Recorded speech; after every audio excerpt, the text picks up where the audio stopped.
but by all means during the breakout, feel free to practice on both. I think it's good for all of us to be somewhat ambidextrous and for us to get more reps. Okay, so the table's a little bit different than the carbon tables I have at my clinic, but it's lovely that it goes up and down. It doesn't have to, but in this case, it's going to help us out. So my orientation and my setup here, I'm going to have you put your hands on your hips, kind of like you got an attitude. Yep, there you go. And then what is a neutral pelvis? I don't know, it's somewhere in the middle, right? So I'm going to have you rotate forward, rotate backwards, and then find where you feel like your pelvis, your thumbs aren't higher than your indexes, and vice versa. And then usually, so I'm going to have you posterior tilt just a little bit more. Keep going. Yeah, so that's where I put. And that's typically what I find is that people are like, this is my neutral. I'm like, oh, okay, right? So it's just overall like proprioception of where they normally sit may not be truly neutral. Why does that matter? Is because my hip rotation will either be more or less based off a posterior or anterior pelvic tilt. So I do the very best that I can with the constraints of the limitations that are my human eye. The next thing that I do is standardize the non-testing limb. So I'm going to have you flex and just tuck it right under there. If you make that noise, it helps with reliability.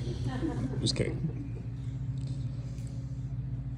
So this is of my own design as far as like how I'm using this. This is $9.99 off Amazon. It is supposed to go on your arm for your workouts to hold your phone. If you don't use that, then you can use the corner of your phone against the spine of the tibia, with the corner of the phone just being directly under the tibial tuberosity. And then that would still allow you to look at the internal and external rotation. The reason why I like it is because it gives me my hands free so that I can control the degrees of freedom around your hip, and thus I'm getting a more pure point of center of rotation axis around the femur. So the first thing I do is I put it on, tighten it up so it doesn't slide down, and then I zero the clinometer at. So I just go like that. I'm going to stabilize and then pull her hip internal rotation. So it's going to look like this. I'm going to stand up, and then together we're going to recognize where your pelvis moves. So you're right there. Yeah, it is where your right cheek. And so there we got 42.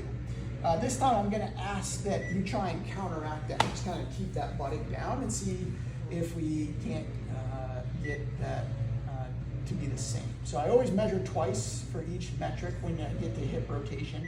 I usually want within, so don't resist this, just resist your buttock coming up, but still it comes up.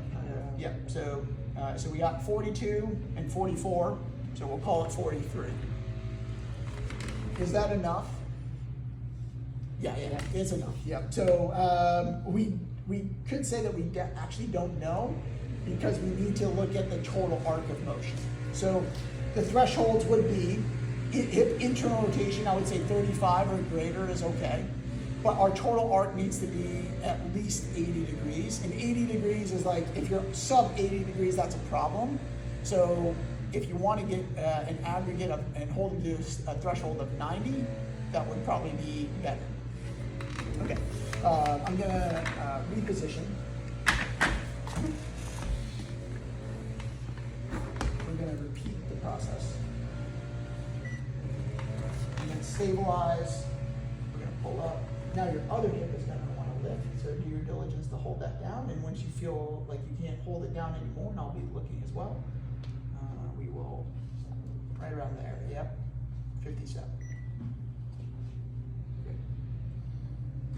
Good.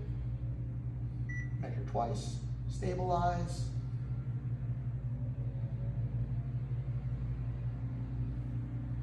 Right there. Good. 57. 57, 59, we'll call it 58. And this is like one of those unique things that, like, by measuring it once, we influence the next measurement, especially if we loosen them up a little bit, right? So, and so that's how I would take my internal and external rotation.